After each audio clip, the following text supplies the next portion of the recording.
in a land synonymous with ancient mysteries and timeless wonder, where the treasures of antiquity reveal glimpses of a glorious past. It is here, at the crossroads of biblical history and an extraordinary civilization, that one story still captivates the human imagination as perhaps no other ever told. It is the story and the mystery of the Exodus. The Exodus story is very important for a number of reasons. It's a story of liberation from bondage. It's a story of victory over oppressors. It's a story of how one individual can make a tremendous difference. I think it's right at the roots of our ethical system, if not our religious system. The Exodus in Jewish tradition, it's that which defines Israel as a people. God brought them out, made them his own, entered into a covenant relationship with them on Mount Sinai.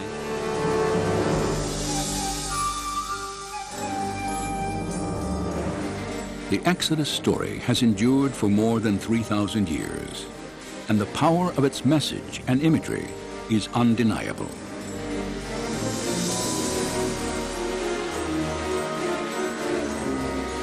Yet, despite the religious and cultural significance of the Old Testament narrative, doubts about its authenticity have long existed. Scholars generally have rejected the historicity of the Exodus account, and this is because of this lack of direct evidence outside the Bible that would substantiate these events. And this is why you have, in scholarly circles, great skepticism about whether we can ever establish firmly a root of the Exodus, or even that there was an Exodus. The skepticism of the archaeological community has triggered many questions about the biblical narrative. Did Israel's exodus from Egypt actually occur? If it did, then why has so little evidence been unearthed? Were the people and events described in the biblical account real, or nothing more than elaborate fiction?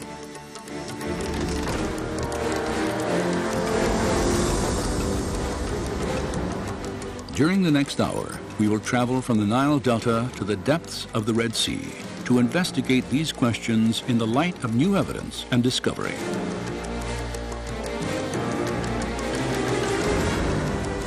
On this journey, we will explore and test the biblical record.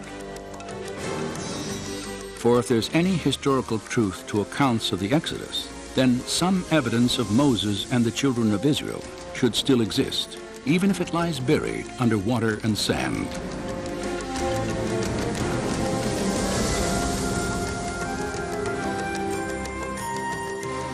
Join us now as we probe ancient mysteries to examine the Exodus story against the testimony of science, history, and archaeology.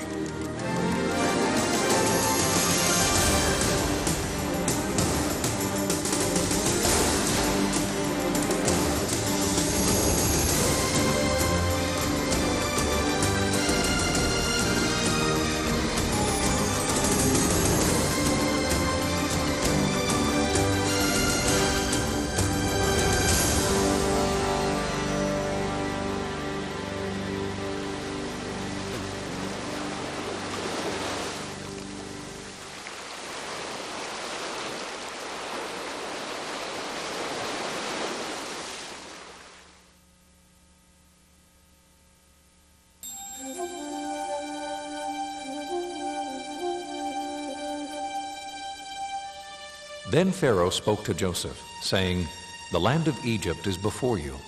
Have your father and brothers dwell in the best of the land. Let them dwell in the land of Goshen."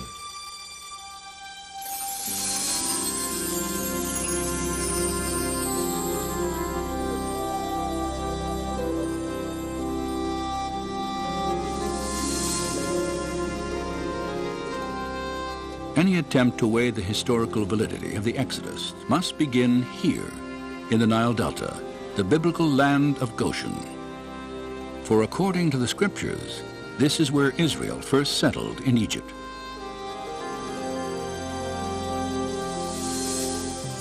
Nearly 4,000 years ago, the Hebrew patriarch Joseph, then a prisoner in Egypt, is said to have interpreted Pharaoh's dream foretelling 7 years of abundant harvest, followed by 7 years of devastating famine.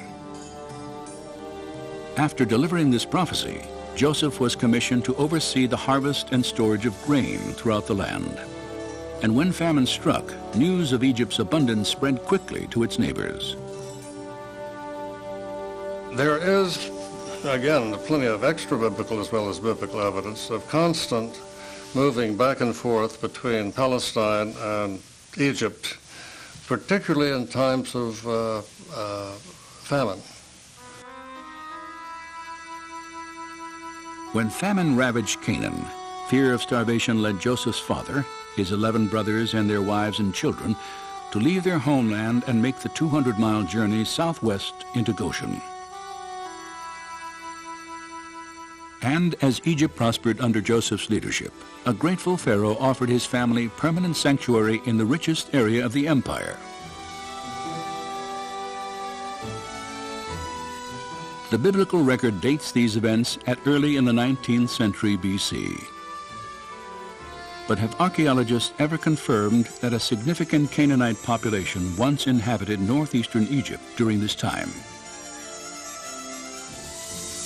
Over the past 4 decades, extensive investigation has established the presence of ancient Israel in the Nile Delta. In 1966, just outside the small town of Cantir, an Austrian research team headed by Dr. Manfred Bietek made the first of a remarkable series of discoveries. Ruins at an excavation site called Tel El Daba are remains of what is now believed to be the earliest Israelite settlement in Egypt. Studies of pottery fragments and construction techniques have verified that primitive mud walls here were once part of an unfortified village built by Canaanite farmers in the middle of the 19th century BC. Manfred Bietek's work has provided us with the only tangible evidence for the presence of Israelites in Egypt. The earliest Asiatic occupation at Tel El Daba is in Area F, Stratum D2. And this is a very interesting level because the people living there were pastoralists, living a very simple lifestyle. They had very small structures that they lived in, evidence for keeping animals in pens and so on. This dates to the time of Jacob, of Joseph. It's at the right place. It's an Asiatic culture. Obviously, these people were not local Egyptians. They had migrated into this area from the land of Canaan.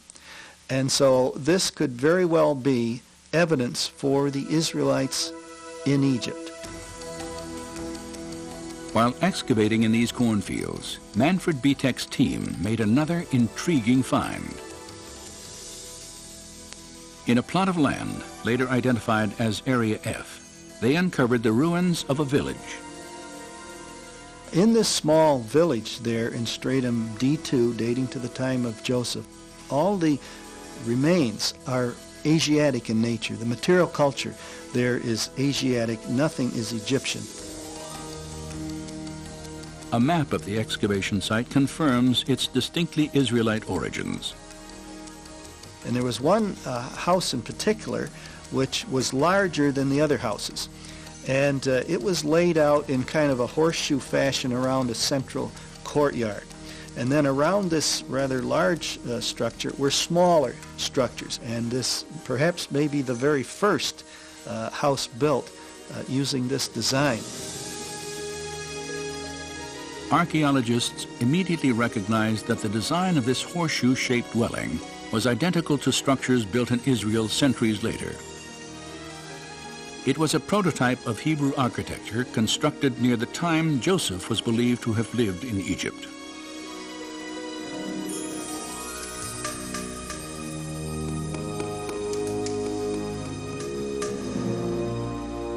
And Joseph died, But the children of Israel were fruitful and multiplied, and the land was filled with them. Then there arose a new king over Egypt, who did not know Joseph. And he said, "Look, the people of the children of Israel are more and mightier than we. Come, let us deal with them, lest they join our enemies and fight against us."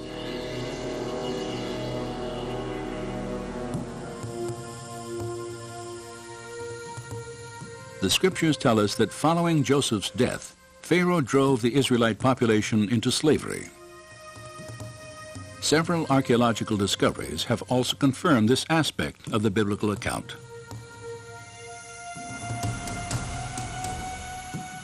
Excavations throughout the Nile Delta have unearthed walls of mud brick resembling those the Bible states were once molded by the hands of Israelite slaves.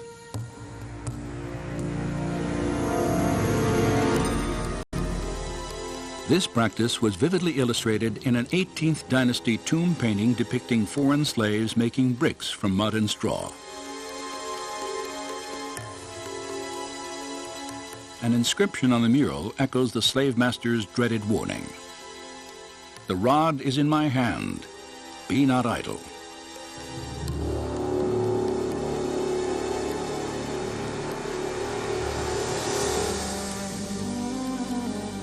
Another mural, carved in a tomb wall during the 15th century BC, shows Canaanite slaves working in the vineyards of Goshen. And fragments of the Brooklyn Papyrus, dating back more than 3,700 years, report the transfer of domestic slaves from one Egyptian owner to another. Each slave was listed by name. More than half the names noted were characteristically Hebrew.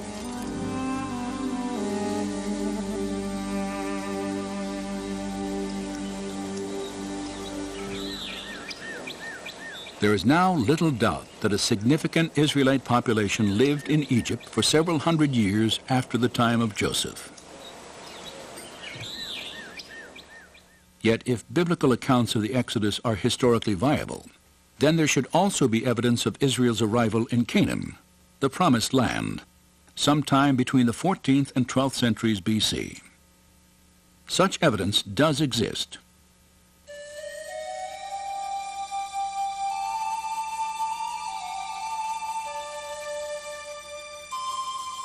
More than 3,200 years ago, the pharaoh Merneptah ventured out of Egypt on a military campaign through the land of Canaan.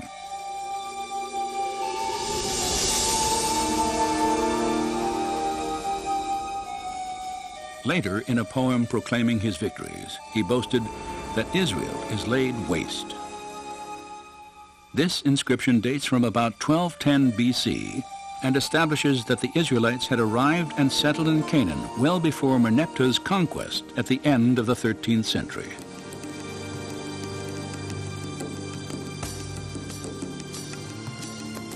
Additionally, at Tel Amarna in Egypt, archaeologists have uncovered a series of letters on cuneiform tablets. Many were authored by Canaanite rulers early in the 14th century BC.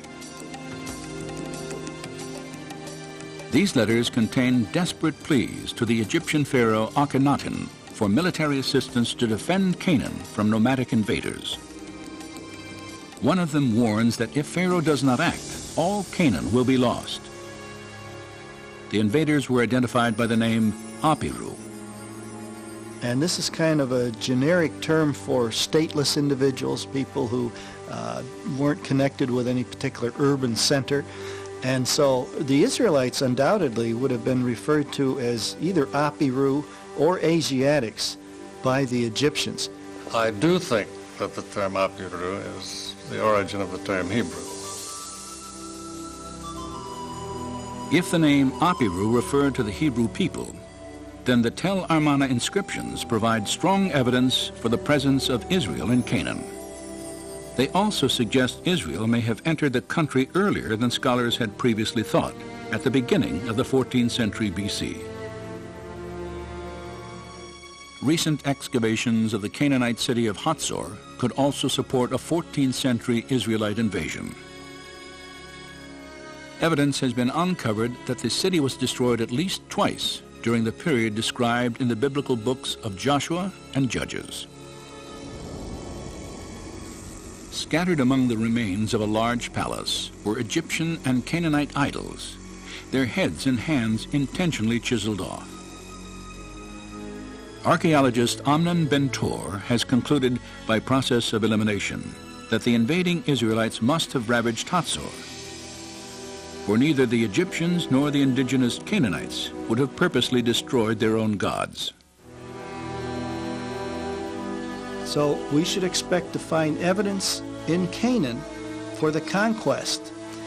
And when we examine some of the places that are named in the book of Joshua, we do indeed find archaeological evidence to back up the biblical account.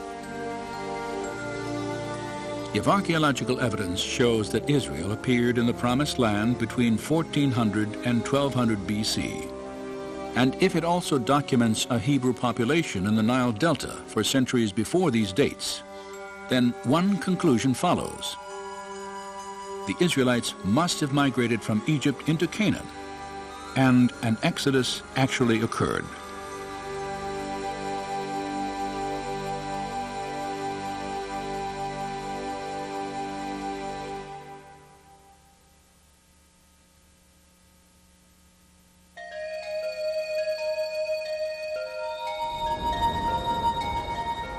When you have brought the people out of Egypt, you will worship God on this mountain.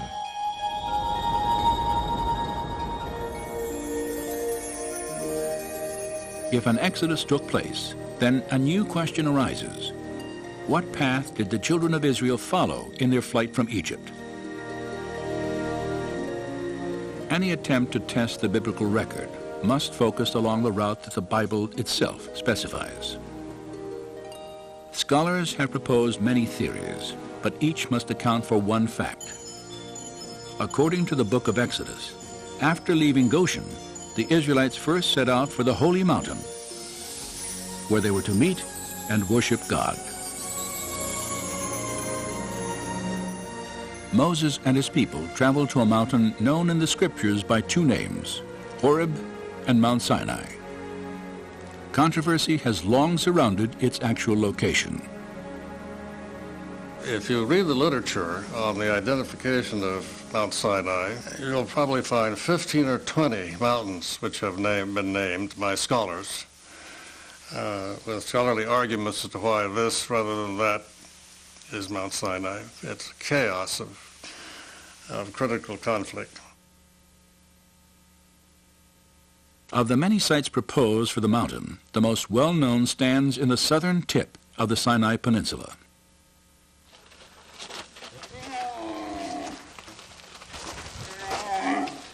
Each morning throughout the year, pilgrims from around the world climb to the 7,500-foot summit of what is generally considered to be Mount Sinai.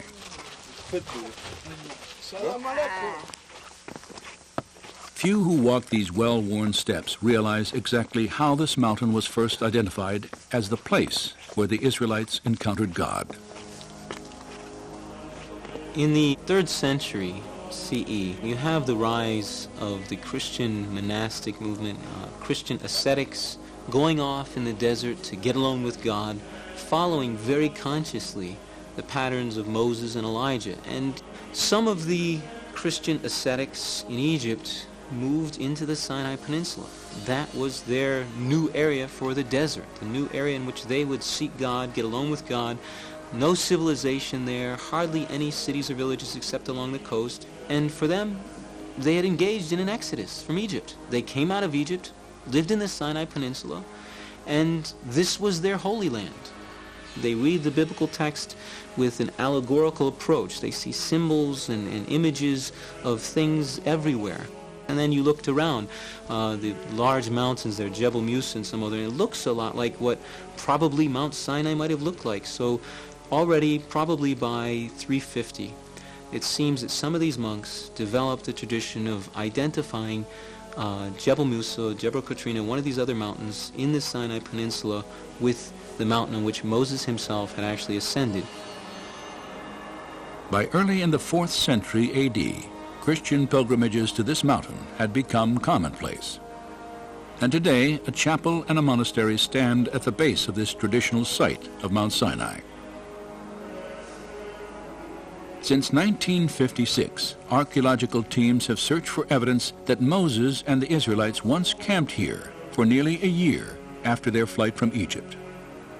Well, the Department of Antiquities brought together bands of archaeologists, both Israeli and non-Israeli, to try to do the most comprehensive survey imaginable, because they knew that Sinai was going back to Egypt. So there was intense surface exploration, and when we go to Sinai, we can't find anything. It is tabula rasa so far as the period of Moses is concerned. It was empty. When it was under Israeli control, they found nothing really which would suggest Israelite interest in that area. Out of over 8,000 inscriptions from the southern half of the Sinai Peninsula, only a handful are Hebrew or Aramaic, hardly any. And so the tradition of identifying one of the mountains in the Sinai Peninsula with the Mountain of Moses was a Christian invention, purely a Christian invention, without any Jewish precedence whatsoever. No Jews were ever interested in the Sinai Peninsula with any respect, anyway, to Moses. Does the lack of Hebrew tradition and archaeological evidence discredit the biblical record, as many skeptics have argued? Or does it indicate that Mount Sinai stands somewhere other than the Sinai Peninsula? On this second question, the Bible appears to speak quite clearly.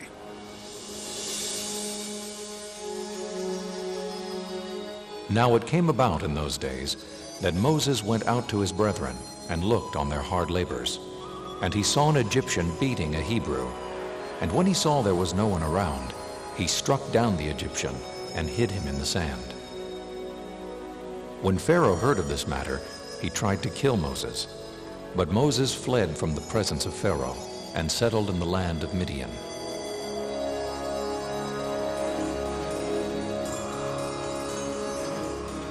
The scriptures indicate that 40 years before the Exodus, Moses fled from Pharaoh by traveling east to Midian, an ancient territory located entirely in what is now Saudi Arabia. If Moses were fleeing from incarceration in Egypt for murdering an Egyptian, then this would be an ideal place to find refuge. It is outside of the control and influence of Egypt. Moses' decision to hide in Midian may have been influenced by the presence of the Egyptian military in the Sinai Peninsula.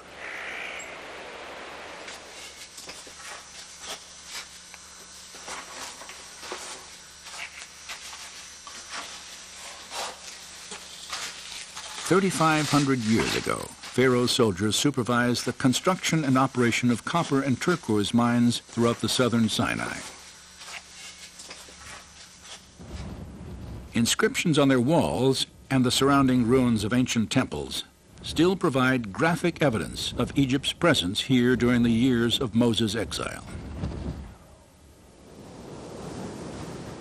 It is doubtful that, as a fugitive, Moses would have lived or traveled anywhere in the South Sinai with an army committed to his capture close at hand. The prospects of sanctuary in Midian, however, were far greater.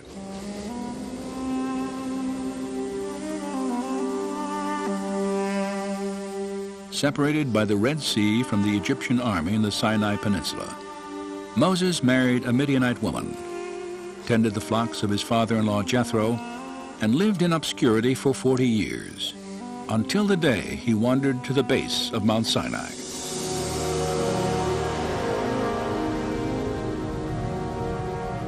There, God spoke through a burning bush and revealed his plan to free Israel from bondage. Given the biblical record, some believe that Mount Sinai must be in Midian. But is there any other evidence to support this theory? Several Jewish documents, some written 600 years before Christian traditions, locate the Mountain of God in Midianite territory.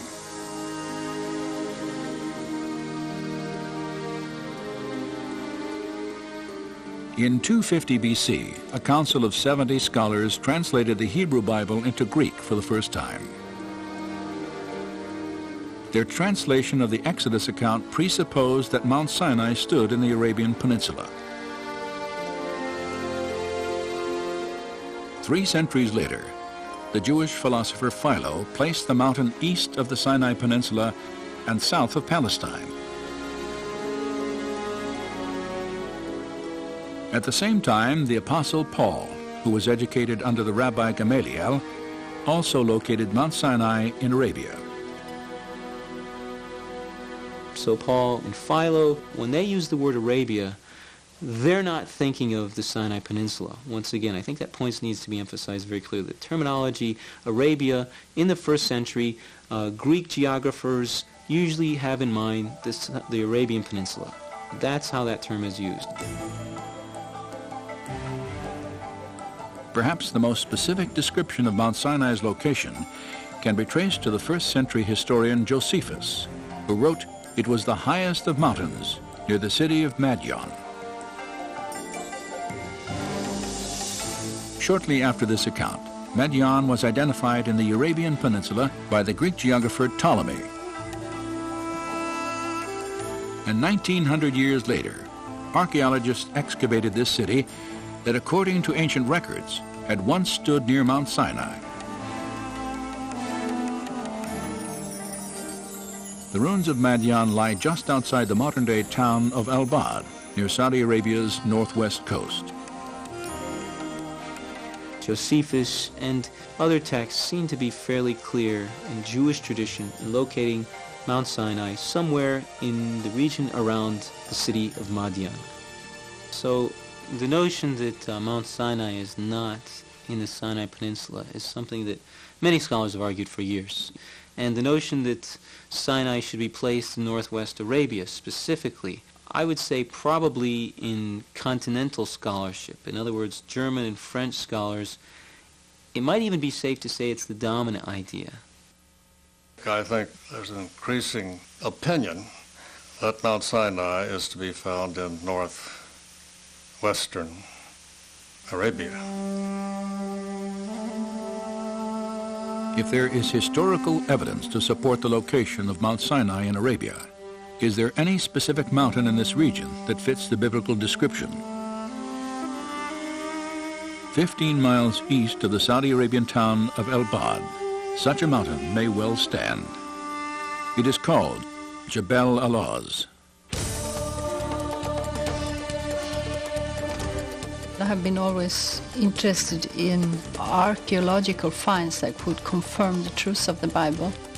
I felt then I want to come in here to Saudi Arabia and see it for myself. I want to be able to say, I have seen this place. In 1996, Vivica Pontien entered Saudi Arabia on a work permit. During the following year, she made several trips to Jebel Alaz. It was very difficult to find the mountain. I think I had been there for 7 months before I came to the mountain the first time. We went around looking for it in the desert. I did 5 long day trips at 5 different occasions, just looking and looking for this place. Throughout her search, Pontien encountered a strong local tradition that Moses had once lived in Arabia. It seems to be a tradition among the locals there that this mountain range is called Jebel Musa. They call it that, and many places have the name of Moses, like there are wells near there that they call Ajin Musa or Bir Musa, which means the well of Moses. When Pontien finally reached Jebel Alaz, her attention was drawn to specific features of the mountain that resembled the biblical description. Most prominent was a jagged peak, more than 8,000 feet in elevation, and blackened as if scorched by fire. And at its base, an enormous pile of boulders, at least 15 feet high and 60 feet across. The flattened top of this structure had the appearance of being man-made, and etched into its rock faces were petroglyphs of bovine creatures, cattle and bulls.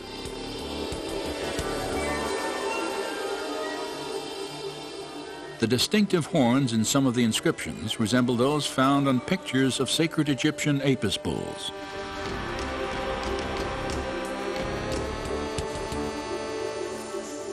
Could these stones be the remains of an Israelite altar, once built at the base of a holy mountain? Conclusive investigation is not possible at this time, for Saudi law severely limits all foreign research. And they have put up archaeological signs that tells this is an archaeological area and you're not supposed to trespass here. So it's evident that the Arabs themselves consider this to be some old sites of archaeological interest. Satellite photos of the area have revealed another geographical feature that parallels the biblical account: a sprawling plain of more than 10,000 acres. Flat, surrounded by mountains, and adjacent to the dried bed of an ancient river, it could have provided an ideal place for the Israelite encampment 3,500 years ago. Just west of the mountain stands another possible link to the Exodus account: a towering rock 60 feet high. It is split from top to bottom, and evidence of water erosion is etched into its base.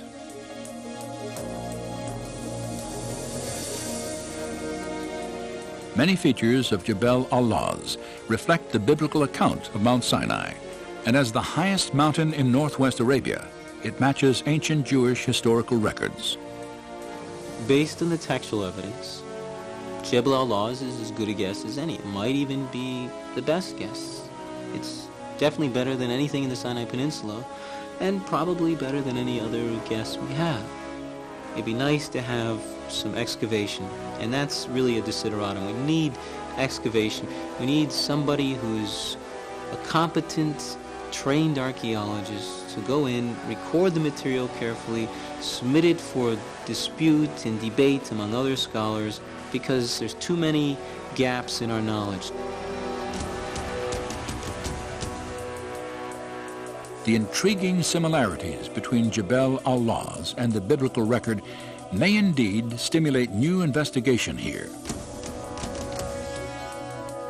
Yet whether or not future excavations confirm this site as the actual mountain of God, a considerable body of documentary evidence indicates that Mount Sinai is located somewhere in northwestern Arabia.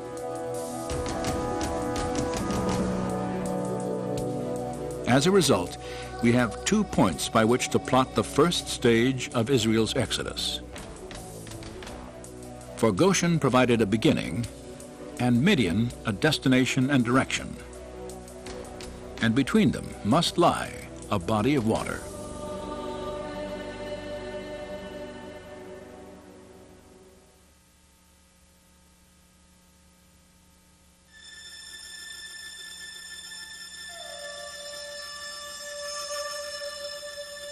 As for you, lift up your staff and stretch out your hand over the sea and divide it, and go through the midst of the sea on dry land.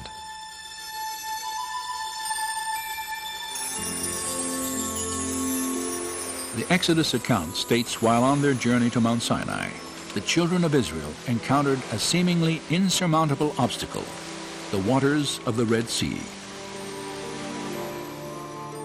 Most searches for their crossing point have centered on 5 sites that straddle the eastern border of Egypt, as defined in ancient times. 3 of these sites are inland saltwater lakes: Manzala to the north, Timsah, and the Great Bitter Lake. Another location, the dry bed that was once Lake Bala, has also been considered. The 5th possibility is on the northern end of the Gulf of Suez, at a beach whimsically named on tourist maps as Pharaoh's Bath. 3,500 years ago, each of these bodies of water would have been relatively shallow, ranging in depths from about 3 to 50 feet. Not surprisingly, naturalistic explanations for the Israelites' crossing are common here, including a receding tide or strong wind, that could have lowered water levels enough to allow for passage on foot.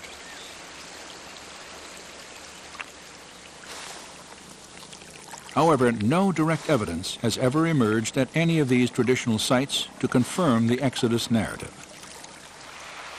Nor does their geography resemble biblical descriptions of the beach where Pharaoh's army confronted Moses and his people.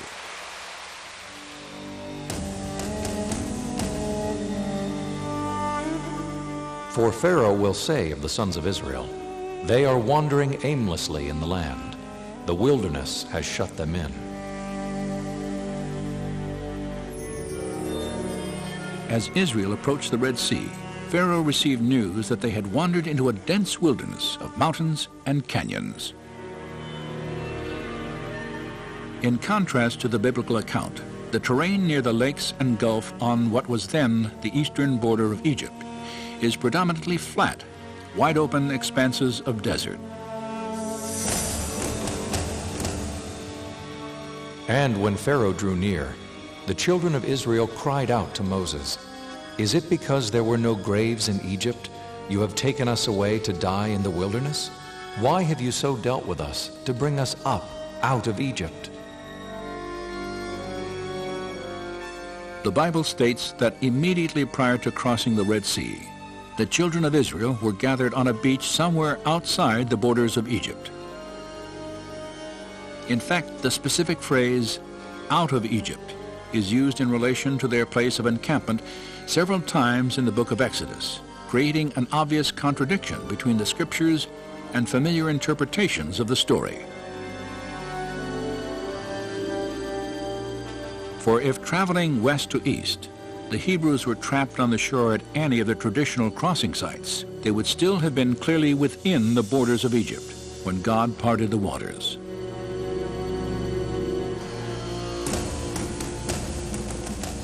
Was it not you who dried up the sea, the waters of the great deep, who made a road in the depths of the sea?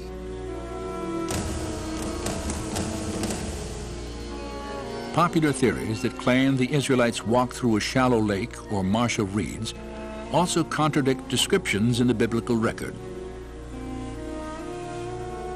The Hebrew writers refer to the Exodus crossing point as a great deep, the mighty waters, and the depths of the sea.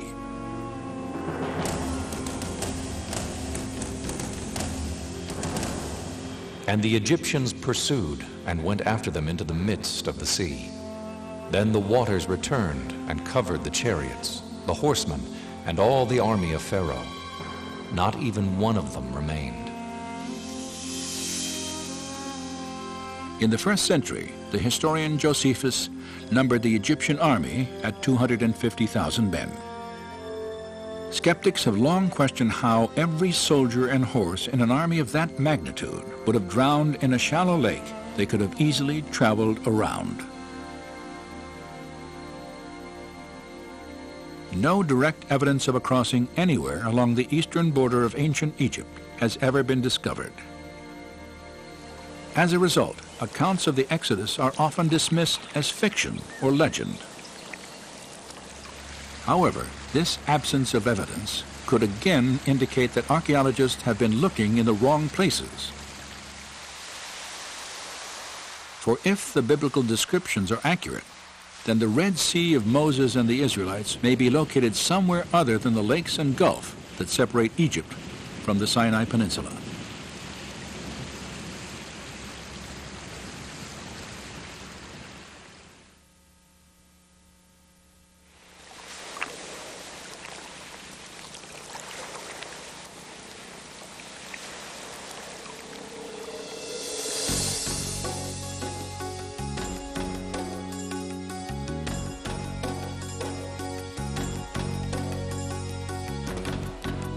Well, I'm a scientist, so I try to analyze things and I try to go to the bottom with different issues, and the goal for this trip is to look at the Bible text as a book of history, a book of historical events, and that they describe something that really has happened, and then from the text try to understand what really could have happened.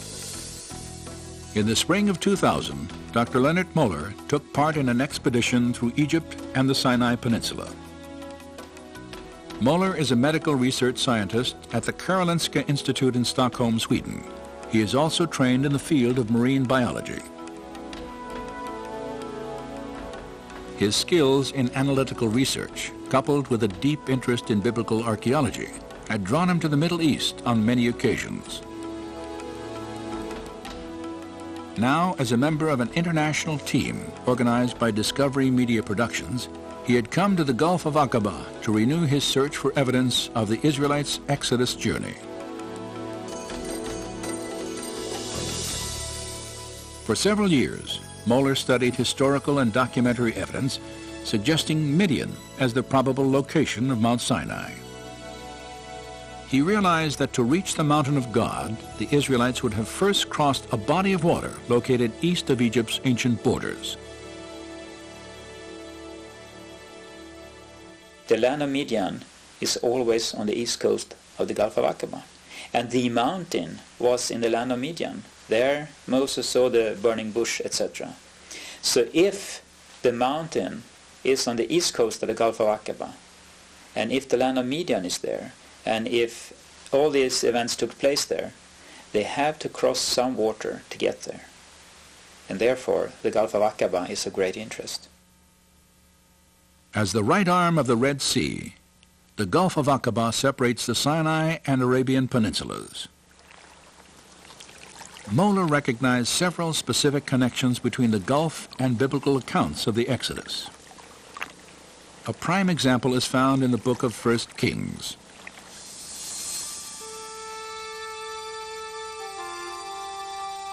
In approximately 950 BC, King Solomon is said to have built his navy at Etzion-Geber, near Elath, an ancient city on the northern coast of the Gulf of Aqaba.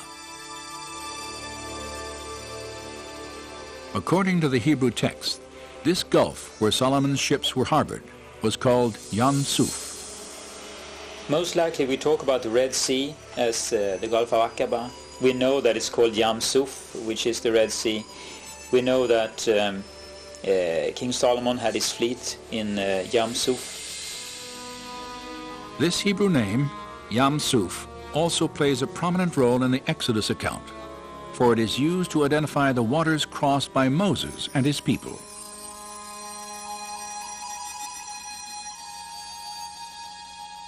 The geography of the Gulf of Aqaba also resembles biblical descriptions of the Yam Suf God once parted for Israel. Aqaba is extremely deep, plunging more than a mile in some spots. It is adjacent to a dense wilderness of rugged mountains. And it is located clearly outside the borders of Egypt, as recognized during the time of Moses. These similarities to the scriptures have led Leonard Möller and others to theorize that the Gulf of Aqaba is the Red Sea of the Exodus story. And if they are correct, then two distinct possibilities for a crossing point exist. The first is located on the bottom of the Sinai Peninsula, at the Straits of Tiran. This channel, 5 miles across, is one of the most popular recreation areas on Earth, as spectacular reefs and marine life attract divers from throughout the world. But the topography of the seafloor here would have made an Israelite crossing highly unlikely. For less than a mile offshore, a subterranean canyon plunges nearly 1,000 feet at a grade so steep, passage on foot across jagged coral beds would have been virtually impossible, even if the waters were miraculously removed. 70 miles north of the Straits, near the center of the Aqaba coast, another potential crossing site extends into the sea. It is called the Nuweiba Peninsula. It sort of breaks out from the mountain ranges. I mean, there's nothing south of it and nothing north of it, you know. If you follow the shores, suddenly this peninsula just breaks out from the mountain range into a large plains.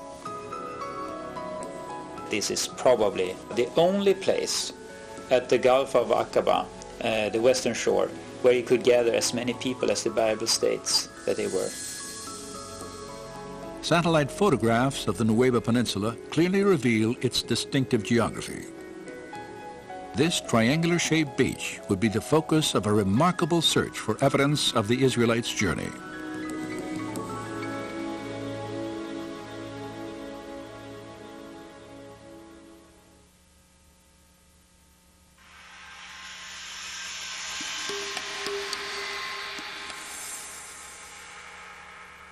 When Pharaoh let the people go, God did not lead them on the road through the Philistine country.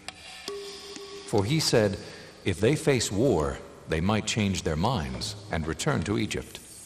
So God led the people around by the desert road toward the Red Sea.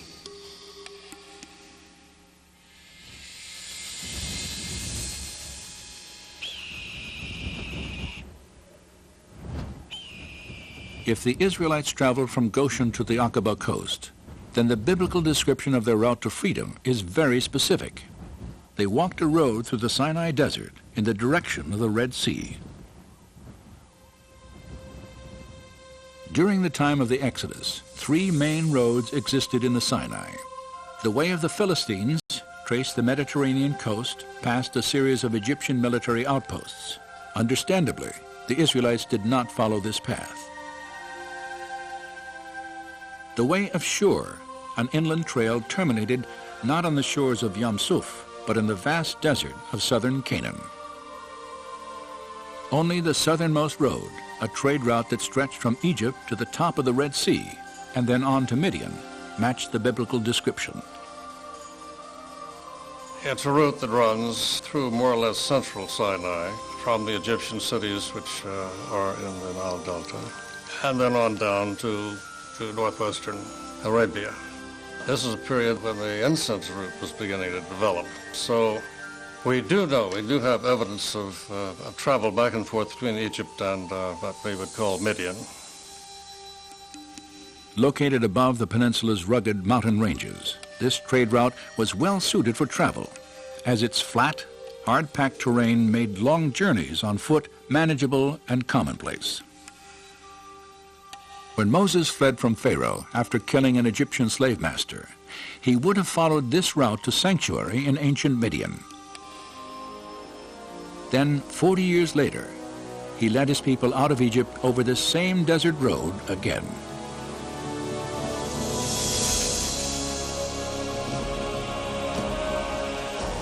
And the Lord was going before them in a pillar of cloud by day to lead them, and in a pillar of fire by night to give them light, that they might travel by day and night.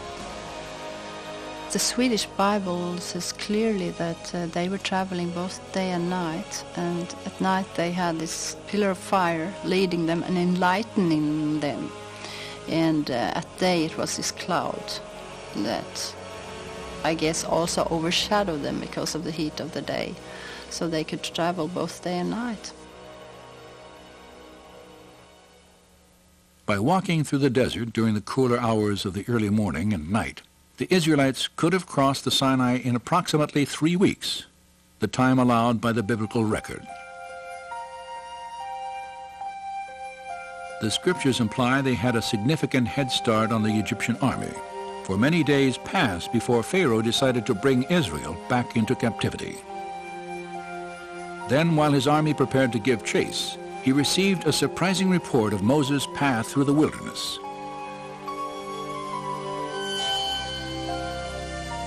Now the Lord spoke to Moses, saying, "Tell the sons of Israel to turn back and camp before Pi-hahiroth, between Migdol and the sea. For Pharaoh will say, they are wandering aimlessly in the land. The wilderness has shut them in."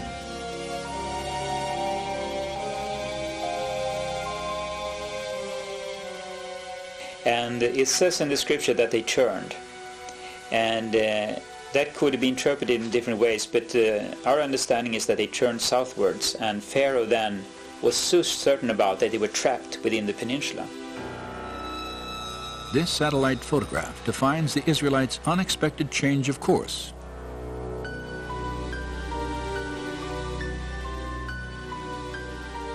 they had entered a winding maze of dry riverbeds that branched off the southern trade road in a twisting path to the coast. And within this canyon, called Wadi Watir, Moses and his people were hemmed in between walls of rock 2,000 feet high.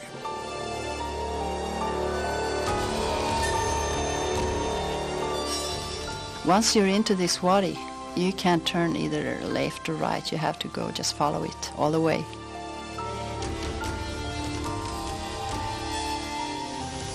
You have huge mountains on each side, so you can't get anywhere else except follow this valley.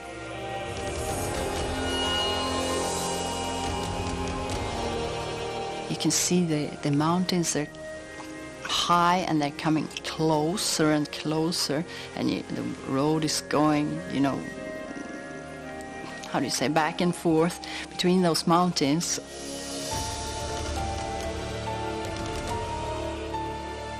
After walking 18 miles through the wadi, the Israelites caught their first glimpse of the mouth of the canyon and an even greater obstacle that now stood before them.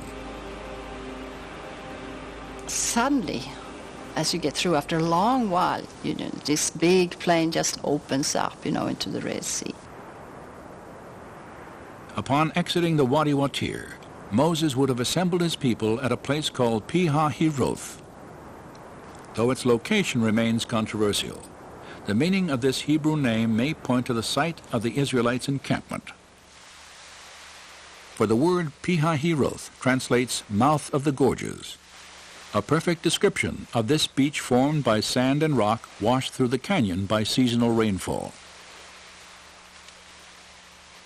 From here, according to the scriptures, Moses and his people could travel no farther.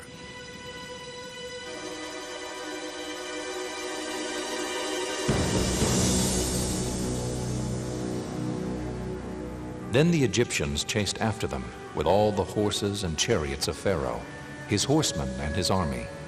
And they overtook them camping by the sea, beside Pi-hahiroth.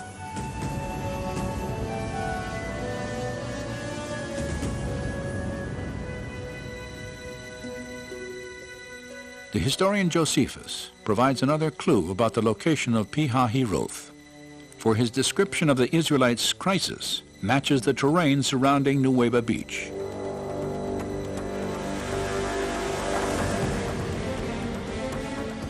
Now, when the Egyptians had overtaken the Hebrews, they also seized on the passages by which they imagined the Hebrews might fly, shutting them up between inaccessible precipices and the sea. For there was on each side a ridge of mountains that terminated at the sea, which were impassable by reason of their roughness and obstructed their flight. When and if they ended up at this peninsula, then of course they would have been in a very desperate situation. And according to the Bible, Moses didn't know anything what to do. He was completely trapped. The people wanted to kill him, surrounded by mountains, the sea, and they couldn't go anywhere. At Nuweiba Beach, the Israelites were surrounded by mountains to the north and south, an ocean to the east, and the Egyptian army to the west. Hopelessly trapped, it is not difficult to understand their anguished cry to Moses, "Why did you lead us out of Egypt to die?" In response, Moses again looked to God for deliverance.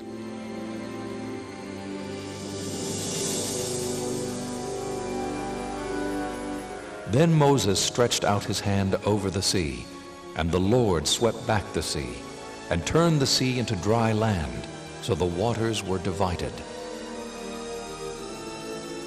In all of Scripture, there may be no more dramatic image.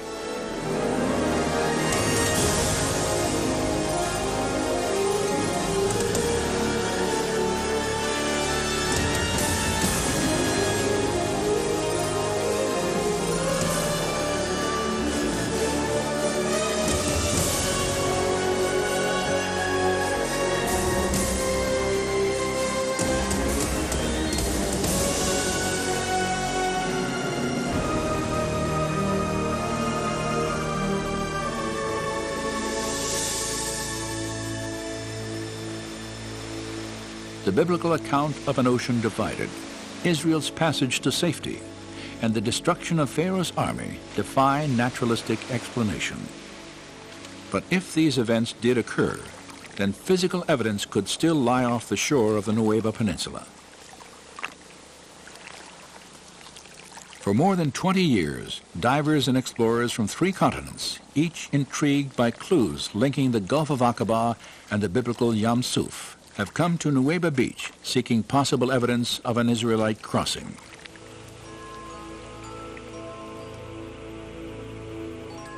Their search focused on the 600 chariots the Bible says were destroyed in the Red Sea.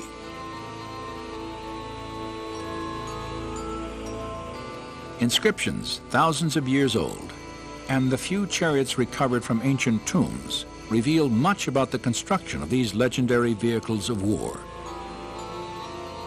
Could any of them actually be found on the seafloor off the Nueva Peninsula?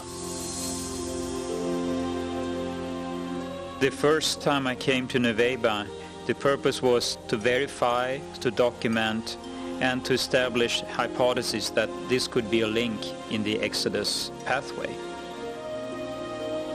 Based on his analysis of documentary evidence, Leonard Muller had long suspected the Aqaba coast as the probable location of the Red Sea crossing.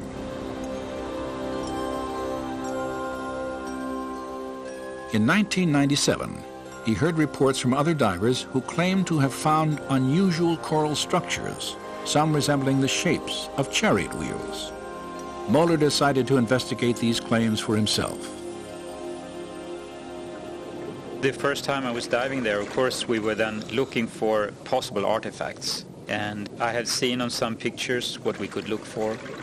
I was skeptical and excited, because if this is the place for the crossing, then of course that's a big thing. So I was excited about that. But I was also skeptical because 3,500 years, that's a long time. But if Nueva is the crossing site, then of course you would expect to find remains of the Egyptian army. Like others who had explored Nueva before him, Muller immediately recognized the difficulty of this search. If we assume that a number of artifacts were spread out on the seabed, sooner or later corals would start to grow on them. And of course, if you have a number of layers of coral growing on something, it's very hard to distinguish the structure that was there from the very beginning. Though the coral complicates any search here, it may have been instrumental in preserving the shapes of ancient artifacts. For coral is a living organism that will not begin to grow on a foundation of sand or silt. Instead, it must first attach itself to a solid object, where it will sometimes conform to the shape of its host. So for instance, if it would grow on a wooden artifact, the wood would normally disappear in the seawaters after a time. But if you have corals growing on the wooden artifact, the coral could have the shape of the wooden artifact. And then the corals would consume the wooden material over periods of time, but still keep the shape of the wooden artifacts. During the course of his explorations, Muller observed that the pattern of coral growth at Nueva differed from other parts of the Gulf.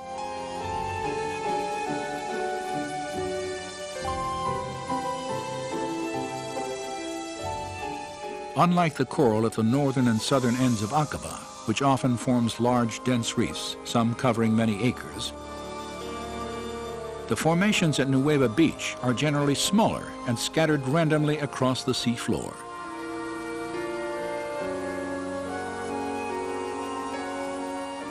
Divers familiar with the area have compared the distribution of coral here to a junkyard and the aftermath of a disaster. This description is fitting, and among the strange formations in these waters, many display features indicative of human engineering.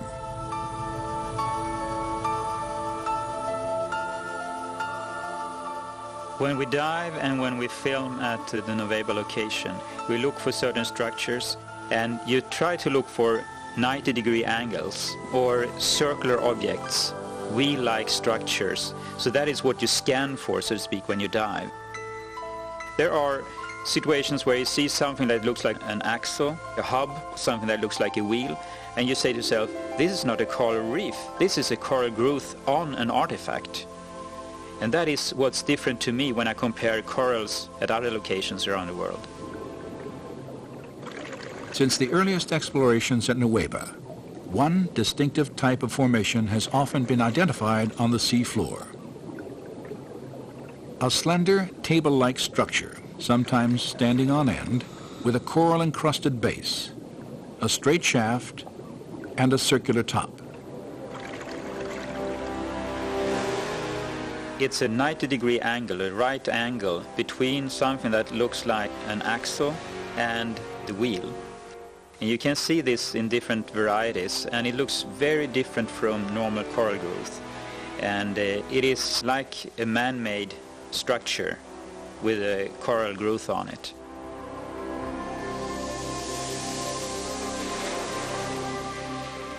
While most of the possible artifacts found off the coast of Nueva are covered with coral, one significant discovery was not. There is one find at the Nueva location that is of great interest, and that is the gilded wheel. It is a wooden basic structure of the wheel, and is covered with gold, or electrum. It's a mixture of silver and gold. And corals have not been able to grow on it. It's been very well preserved. Although it's very fragile, it seems like the wooden content has been dissolved. So I mean, you could break it if you would try to remove it. After its discovery, the fragile wheel-shaped veneer was photographed, then left in place on the sea floor.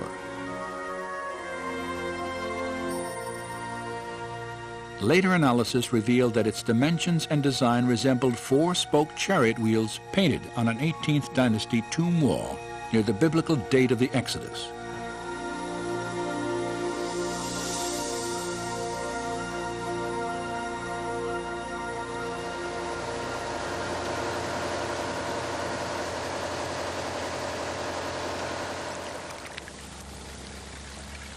After reviewing photographic evidence and making several dives of his own, Moeller concluded that a more systematic investigation of the Nueva seafloor was warranted. He realized that the limited diving time afforded by scuba equipment would never allow an extensive search of the area.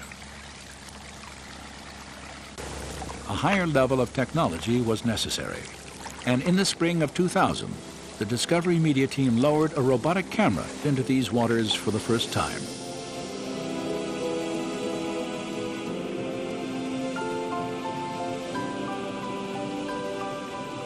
This has never been done. No one have been in the area at all with a remote control camera.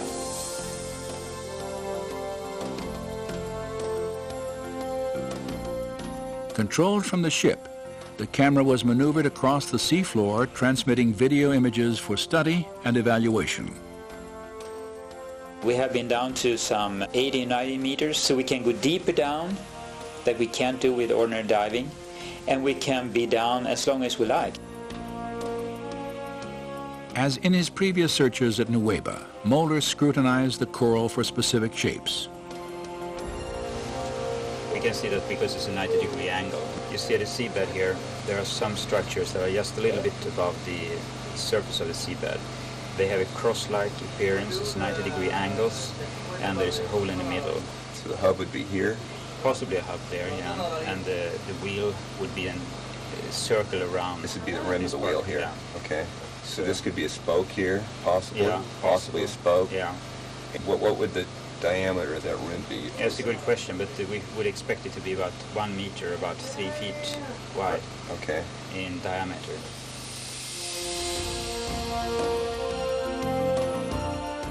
The robotic camera's survey revealed many shapes and objects familiar to Moeller, including coral formations with right angles, arches, discs, and straight shafts, fused into larger masses that had the appearance of twisted wreckage. Now, when we have been able to go back and forth with the remote control camera, we can repeatedly see that these strange structures we are looking for are there. Not at one place, but you see them again and again and again. And this could be the outer rim of a wheel going around like The that. abundance of these unusual coral structures was even more apparent when tapes of the expedition were carefully scrutinized during the months following the search at Nueva. Perhaps have a wheel here, standing on the seabed. When you sit and look at these films that has been taken by the remote camera, you see all these strange artifacts or coral growth on some artifacts or structures that appear repeatedly, time after time, at different locations at this spot. And you can sit there and think, well, what is this? This doesn't look like normal coral growth. And it is amazing to see that so many things and such large areas down there that are like a man-made structure.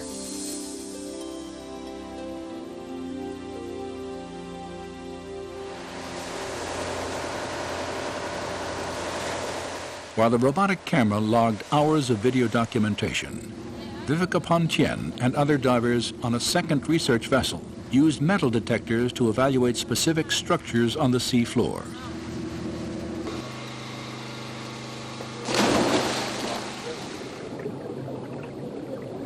Pontien and her colleagues realized that the wheels of many Egyptian chariots were often reinforced with bronze. They hoped to find evidence of the metal encrusted in coral. A scan of this formation indicated a circular metallic pattern around its edge, perhaps evidence of the broken rim of a chariot wheel.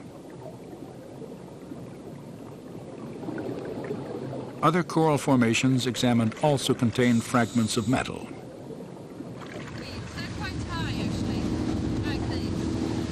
Viveka Pontien's interest in this research was heightened by a discovery she had made 3 years earlier, 8 miles due east of the Nueva Peninsula.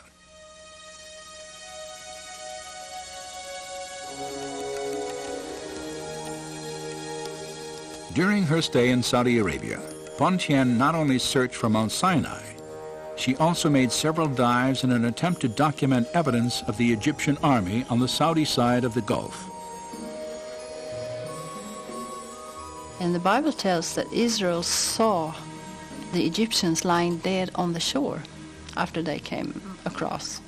So I figured there must be some stuff on the Saudi side. At one spot there is like a very shallow sort of land tongue going out in a straight angle towards Nueva. You could tell it by the shift of the color of the water. You could see how it was turquoise far out, you know. So I thought this would be interesting for exploration, so we did some dives near to that.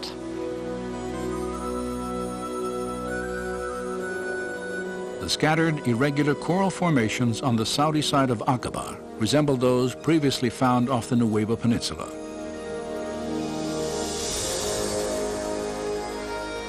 In the midst of them, Pontien photographed this circular object attached to what appears to have been a broken axle or hub. This discovery was significant for 2 reasons. Pontien had documented the coral-encrusted form of a wheel with dimensions similar to ancient Egyptian artifacts directly across from the proposed Nueva crossing site.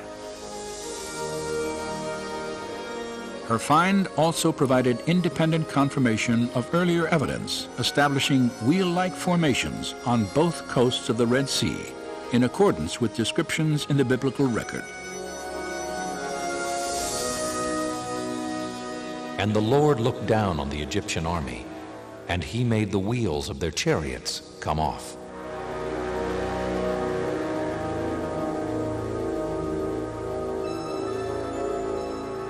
A common question is, why didn't you bring up artifacts? And there are several answers to that.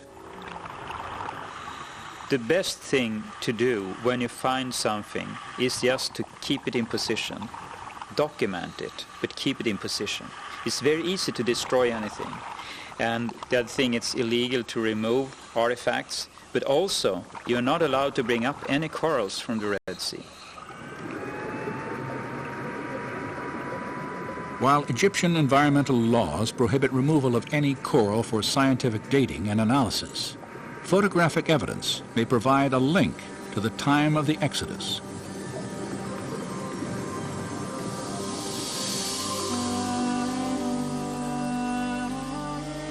Scholars have recognized that the design of the chariot wheel can be used to identify specific periods in Egyptian history. In the waters of Aqaba, it appears that remnants of 4- and 6-spoke wheels have been discovered.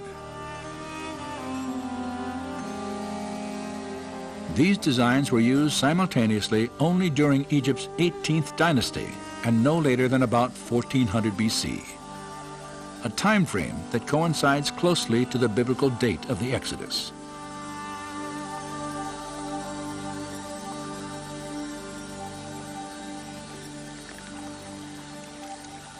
The discoveries made between Nueva Beach and Saudi Arabia have been fascinating, but they also raise some obvious questions. If God parted these waters, how could a large group of people, including the elderly and the very young, have walked across the Gulf of Aqaba? And since we know that the Gulf of Aqaba is terribly deep, because there is a very deep section in the crust of the earth that goes from the Dead Sea through Gulf of Aqaba, down through the main part of the Red Sea and down into Ethiopia, and it's called the Rift Valley there. The imposing terrain of the Great Rift Valley is evident in the towering mountains that line the Aqaba coast. They drop straight down into the sea, creating an underwater canyon more than a mile deep, a seemingly impassable divide, even if devoid of water.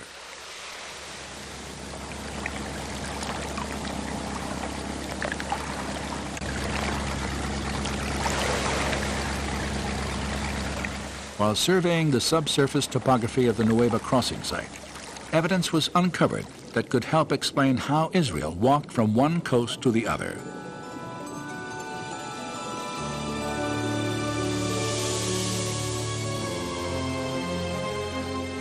At its deepest points, the Gulf of Aqaba plunges more than 5,500 feet. Yet the ocean floor off the coast of Nueva Beach rises up several thousand feet from this trench, creating a wide, flattened ridge that the Israelites could have crossed once the Red Sea was divided.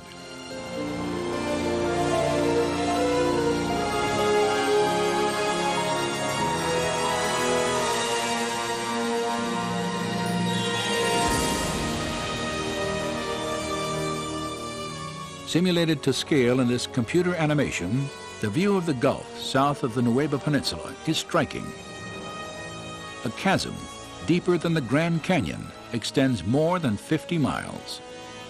Its steep shorelines stand in sharp contrast to the shallow grade of the gently sloping ridge that extends from Nueva Beach to Saudi Arabia.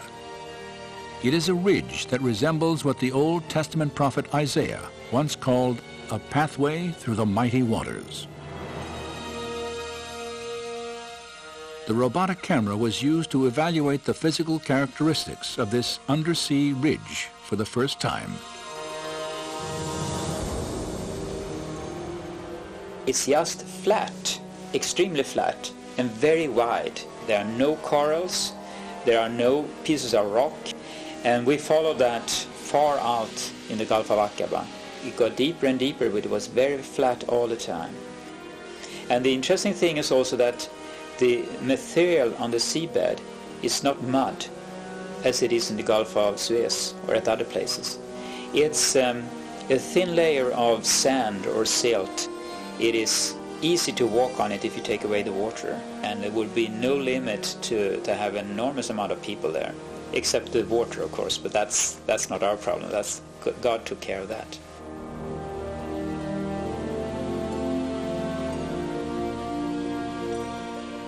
Thus says the Lord, who makes a way through the sea and a path through the mighty waters. Come and see the works of God. He turned the sea into dry land, and they passed through on foot.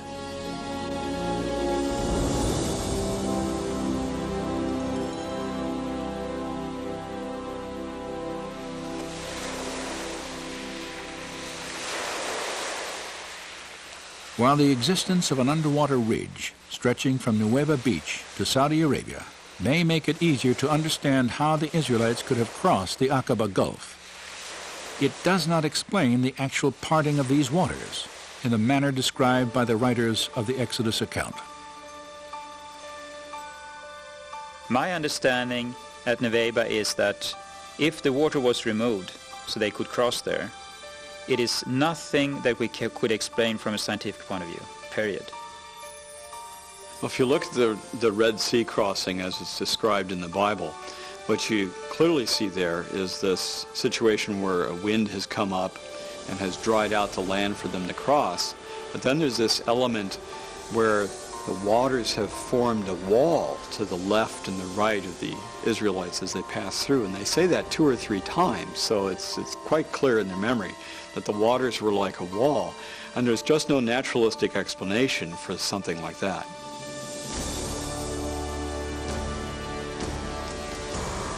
For those who accept the idea that God could have divided the Red Sea by performing a miracle, the lack of naturalistic explanation poses no difficulty. Scholars, however, have generally assumed that miracles are impossible because they violate the laws of nature.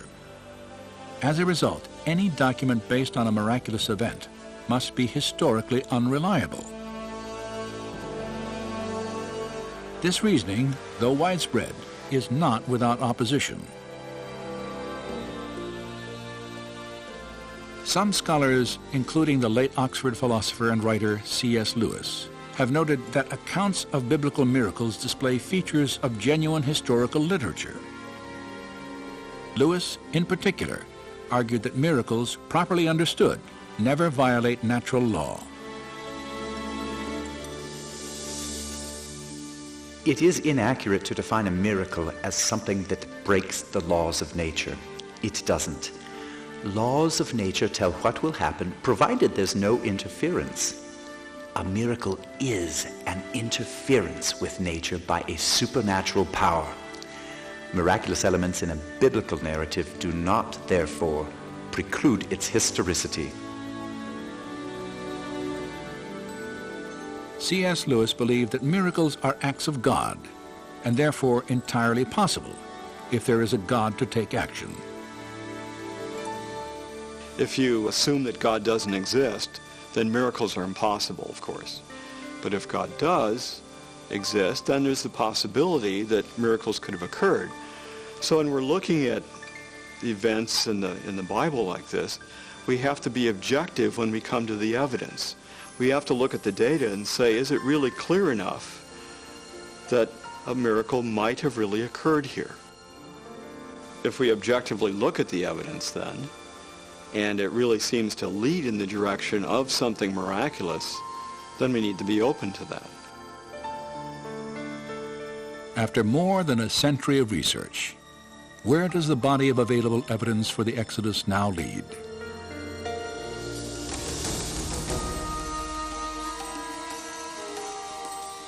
Many archaeologists have attempted to trace the path of Israel's journey to Mount Sinai. The routes they have most frequently proposed have yielded little or nothing in the way of actual confirmation.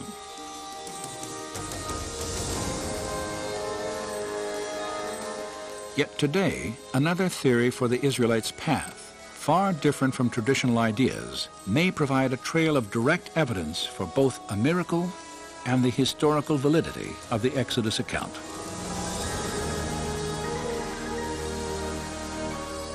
Beginning in northeastern Egypt, Egyptian records and archaeological excavations document the presence of a Hebrew slave population several centuries prior to the probable time of the Exodus. Evidence also shows that the Hebrews later appeared in Canaan, the promised land, after centuries of bondage. Historical documents and possibly archaeological evidence locate the Mountain of God in northwest Arabia, the site of biblical Midian.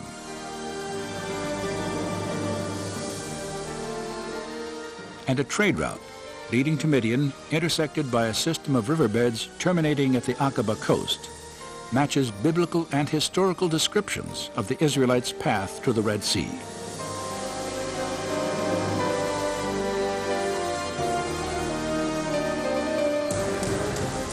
There, in the waters off Nueva Beach, structures resembling 18th dynasty chariot wheels lie embedded in coral on an elevated ridge that connects the Sinai and Arabian peninsulas.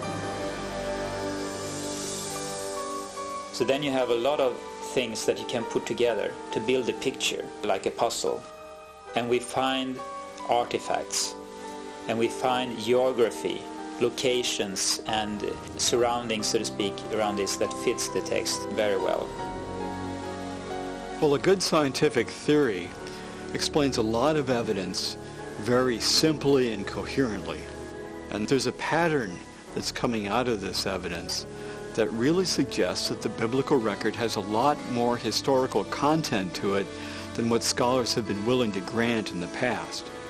So the question no longer is, why don't we find any evidence for the Exodus? But instead, what do we do with this evidence that we now have that clearly seems to support the biblical record? The scriptures tell us that nearly 3,500 years ago, God parted the waters of the Red Sea and led the Israelites to freedom. Did it happen here? Did it happen at all? Is the biblical description factually accurate? As with any historical investigation, we may never know with absolute certainty. And so, perhaps belief in the Exodus will always require a measure of faith.